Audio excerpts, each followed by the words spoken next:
Hey guys, welcome back to another impressions video, and today I'm going to talk about Resident Evil Revelations. This is the horror game that I decided to play during the month of October, and it's a game that I already beat because I got the 3DS version day one when it came out, I believe back in 2012. And as you can see, I got the day one edition here with the typo in the title. This is not Resident Evil Revelations, it's Resident Evil Revelations. A huge mistake by Capcom by releasing that, but pretty funny nonetheless. But it's the PlayStation 3 version that I just beat a few hours ago, and like I said, I chose that to be my horror game during the month of October.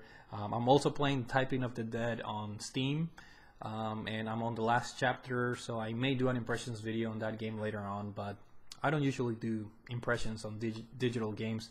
But anyways, let's get back on track and talk about the game in question here, which is Resident Evil Revelations. And an original 3DS release, and then the PlayStation 3, 360, and Wii U got the HD port treatment. And I have to say that I'm a huge Resident Evil fan. It's my second favorite gaming series behind the Legend of Zelda series. So I'm a huge Resident Evil fan, and this is a game that I highly anticipated when it came out.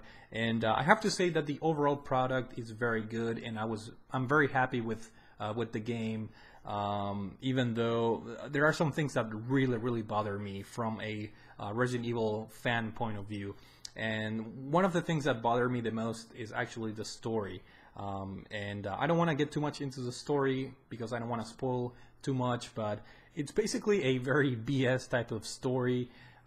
If you look at it from a Resident Evil purist or a fan point of view, basically it deals with the creation of this city called Terra Grigia, which is this city, high-tech city that was built in the middle of the Mediterranean Sea.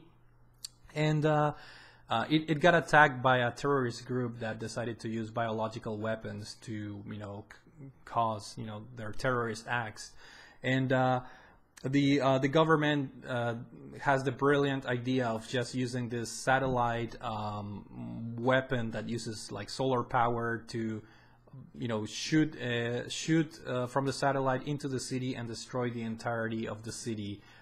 Killing all the terrorists and the biological weapons, but at the same time wiping the entire innocent civilian population. So brilliant idea to wipe everybody out. It's basically Raccoon City version 2.0, but the Raccoon City storyline was way more believable because it was it was an accidental viral outbreak that happened first in the Spencer Mansion in the outskirts of the Raccoon Forest, and then the virus slowly spread out throughout Raccoon City, and basically the entire city was infected. So it made sense for the government to launch a nuclear weapon or whatever to wipe Raccoon City out. That made sense. Terra Grigia, not so much. There's a tons of innocent civilian people there that got basically wiped out. But there are reasons why this attack happened later on in the game, and you learn more about the terrorist group and the corruption surrounding all these counter bio terrorist groups that are formed by the U.S. government. So the story, like I said, it's a very BS type of story from a Resident Evil fan point of view. But if you look at it from, if you step outside of the Resident Evil fandom and you look at it as just a simple story, it's actually interesting on how the story progresses and how you unveil all these developments that happen within all these different organizations and the corruption that lies within them. So that's the story in a nutshell. And the cool thing about this is that Jill Valentine, which is she's the main protagonist of this game, and she's my favorite character. So I was pretty happy to have her back in a Resident Evil game. And the cool thing about Resident Evil Revelations is that you have a partner, and in the case of Jill Valentine, her partner is Parker, which is a newcomer. But throughout the game, throughout the different missions, every now and then you control different characters, which gives the game a little bit of more of variety, because each character has its own partner, and they have conversations and dialogue with one another, and I think it gives the game a breath of fresh air, if you will. Now, the gameplay is very similar to Resident Evil 4 and 5 and 6 in the sense that you see your character, you see the back of your character. It's basically a third-person shooter, but what makes Resident Evil Revelations a little bit special is the fact that the game focuses a little bit more on horror rather than action. You very rarely you will have more than 3 enemies at the same time attacking you. So the game focuses in, I guess, scares a little bit more rather than action. The game is very claustrophobic in a lot of ways, because most of the action happens on a ship, which was you are sent out to investigate this ship that got stranded in the middle of the ocean, and with Jill Valentine and Parker, her partner, and you basically have to investigate and find out more about Veltro, which is this terrorist group. And the ship makes up for a great setting, because the ship is stranded in the middle of nowhere, and like I said, it's a little bit claustrophobic every now and then, because there are narrow passages throughout the ship, and whenever you make a turn, it's hard to see what's around the corner. So sometimes you have enemies jumping at you and things like that. So again, it's a third-person shooter, but with a very heavy focus on horror rather than action, which is very welcome in my book. Now, the game itself is not very long. I think I beat the PlayStation 3 version in under 7 hours, but obviously I had a little bit of experience because I played the 3DS version. So I would say it's a 10-hour game if you play for the first time. And the funny thing is, the game was obviously made from the ground up for the 3DS, so it has this structure where the game feels like a handheld game, because the chapters are very short.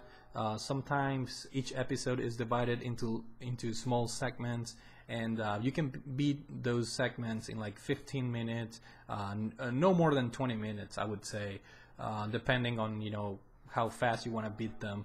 But they're usually pretty short, and once you beat a segment, you can save and then turn your 3DS off, or in this case, the PlayStation 3 version, you can save and quit and whatever. But very, very short and bite-sized segments throughout the story mode.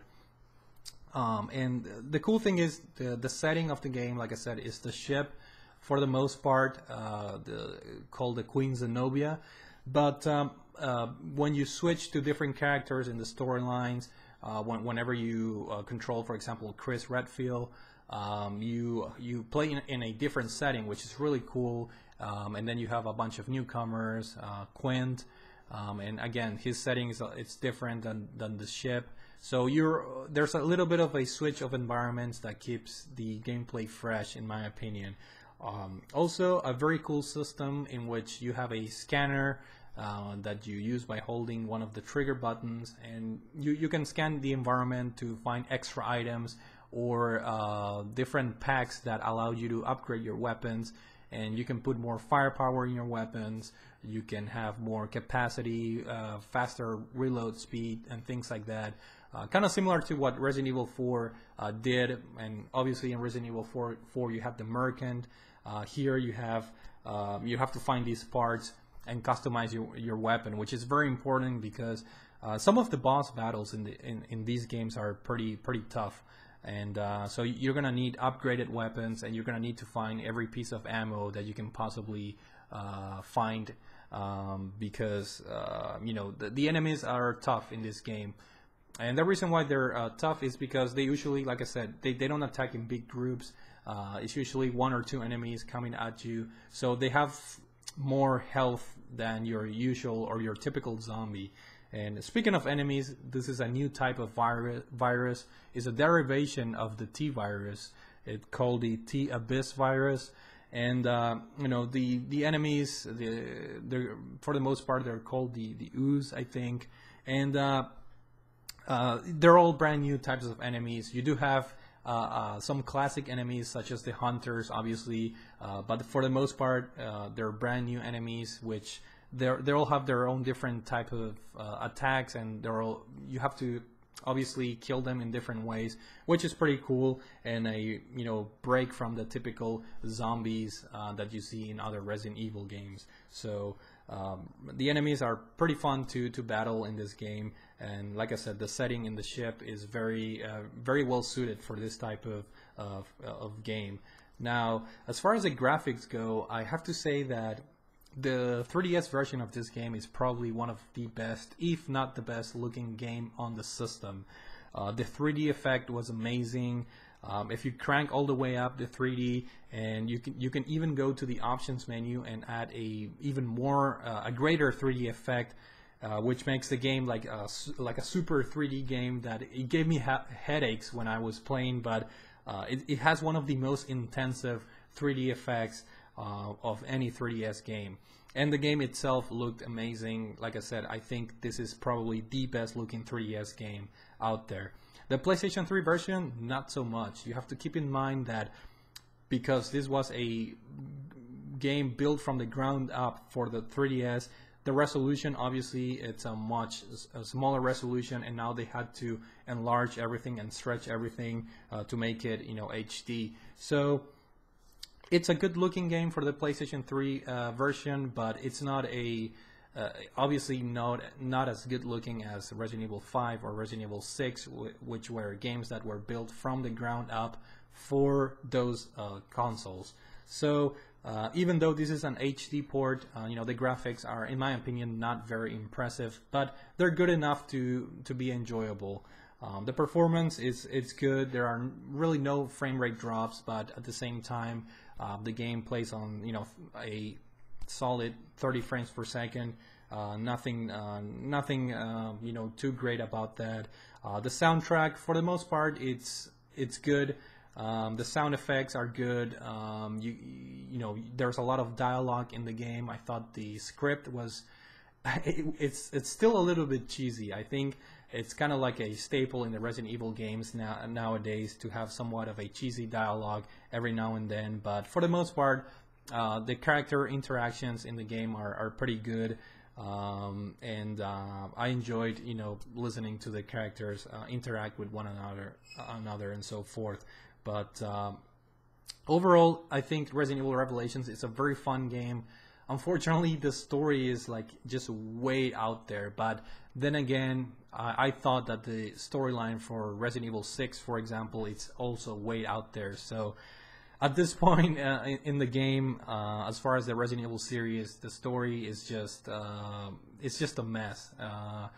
Every city is getting infected, every part of the world is getting infected, and they're running out of ideas. So in my opinion, the story from a Resident Evil point of view, it's very disappointing. But if you look at it from a non-Resident Evil fan point of view, there are some interesting developments later on in the game that kind of keep you hooked to the story, and you want to keep playing to see what the heck is going on in the actual story of the game. So Resident Evil Revelations, a very solid Resident Evil game. I had a lot of fun. Again, it combines elements from Resident Evil 4, 5, and 6 in terms of the perspective and the gameplay, but it also has a little bit of an old school touch in terms of having not many enemies on the screen, and having enemies kind of like jump scare you from different places, and hiding around the corners and things like that.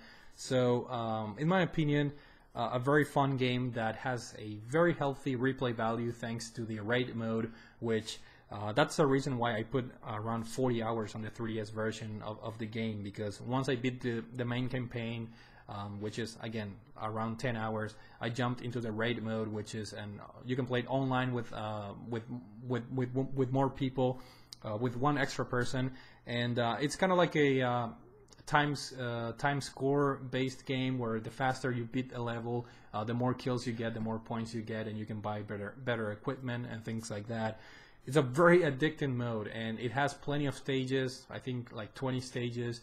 And it's very fun to play with other people online. So I put a lot of time on raid mode on the 3DS version, and now that I beat the PlayStation 3 version, I've unlocked all the levels in raid mode, so I'm looking forward into jumping into that, online.